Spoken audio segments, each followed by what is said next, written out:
मार्च महिना नागपूर आणि विदर्भात साधारण थंडीचा महिना असतो। मात्र यावर्षी जर मार्च महिन्यातच बघितलं तर तापमान वाढल्याचं चित्र आपल्याला पाहायला मिळते।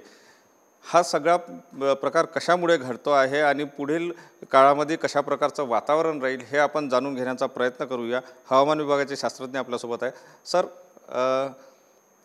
मार्च महिन्यातच साधारणतः थंडी असते, परंतु यावर्षी उन्हाळा जाणवायला लागला, चटके जाणवायला लागले। काय नेमकं वातावरण राहणार?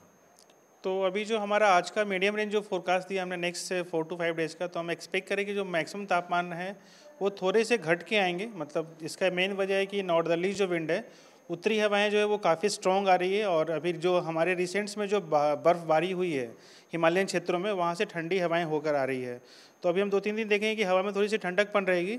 लेकिन अगर हम ओवरऑल देखें कि मार्च का महीना कैसा रहेगा, तो उसमें मैं बताना चाहूँगा कि जो मार्च का महीना रहेगा उसमें अधिकतम तापमान जो रहेंगे वो सामान्य से अधिक बने रहेंगे मोस्ट ऑफ द डेज।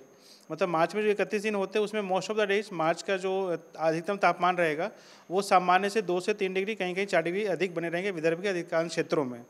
अगर हम बात करें न्यूनतम तापमान की, तो न्यूनतम तापमान भी जो रहेंगे सामान्य से अधिक बने रहेंगे मार्च के महीने में।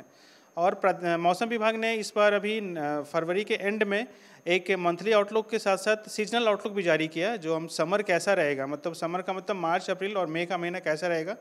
तो अगर हम उसके बिहार में बात करते हैं तो जो हमारा मार्च, अप्रैल और मई के महीने में जो सामान्यतः तापमान रहेगी, अधिकतम और न्यूनतम, वो भी तापमान जो रहेंगे सामान्य से अधिक रहेंगे। उसकी जो अधिकता रहेगी 2 से 3 डिग्री 4 डिग्री तक ज़्यादा हो सकती है विदर्भ के अधिकांश क्षेत्रों में। और इससे पश्चिमी विदर्भ का जो तापमान रहेगा वो थोड़े से ज़्यादा बढ़ कर रहेंगे एज कम्पेयर टू पूर्वी विदर्भ। अगर हम बात करें number of heat wave days का, तो सामान्यतः जो मार्च के महीने में जो हीट वेव डेज होते हैं विदर्भ के लिए वो 1.5 से 2 दिन का होता है एवरेज, जो हमारा क्लाइमेटोलॉजिकल एवरेज होता है, लॉन्ग टर्म एवरेज। लेकिन हमारा जो आउटलुक जारी किया गया है जिसमें हमने अनुमान लगाया कि मार्च के महीने में उसमें 30 से 40% का इजाफा हो सकता है, तो वो 3 से 4 दिन तक जा सकते हैं मार्च के महीने में number of heat wave days.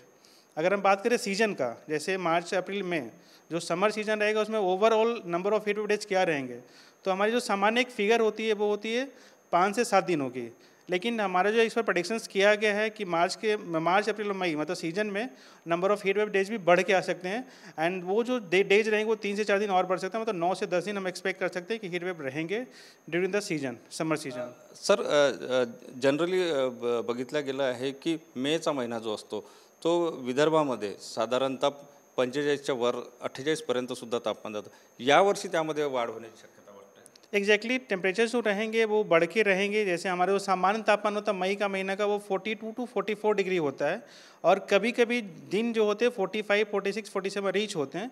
लेकिन ऐसा हो सकता है इस बार कि जो तापमान रहेंगे वो थोड़े से बढ़ के रहेंगे, मतलब जो हमारा सामान्य तापमान जो 42 to 44 है उसमें थोड़ी सी बढ़ोतरी देखने को मिलेगी, और वो 2 से 3 डिग्री हाइयर साइड हो सकते हैं अधिकांश दिनों में। यानी ऐसा कहा जा सकता है कि इस बार जो टेम्परेचर है वो ज़्यादा रहेगा। एग्जैक्टली जो हमारा अनुमान लगाया गया, तो हम कह सकते हैं कि अधिक संभावना है कि इस बार जो गर्मी रहेगी वो थोड़ी सी मतलब इंटेंस हो सकती है, क्योंकि number of heat wave days भी बढ़ेंगे और जो तापमान रहेंगे वो थोड़े से अधिकांश क्षेत्रों में सामान्य से अधिक रहेंगे। रिकॉर्ड टूटने की संभावना है? ऐसा हम देखेंगे आने वाले दिनों में, जैसे हम टेम्परेचर्स को रियलाइज करेंगे और हमारे जो पास्ट डाटा उसे एनालिसिस करके एक आगे की बातें हम बता सकते हैं। नक्कीच विदर्भासाठी यावेळेस जर आपण बघितलं तर तापमानामध्ये वाढ होण्याची शक्यता आहे। म्हणजेच या वर्षीचा उन्हाळा जो आहे तो विदर्भवासियांना कडाक्याचा उन्हाळा सोसावा लागणार आहे, हे मात्र नक्की। कॅमेरामन साई सुनील लगे, TV9 मराठी, नागपूर।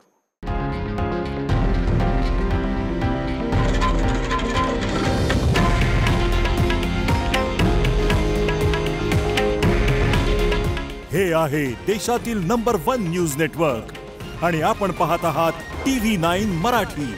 काळजी तुमची, हित महाराष्ट्राचं।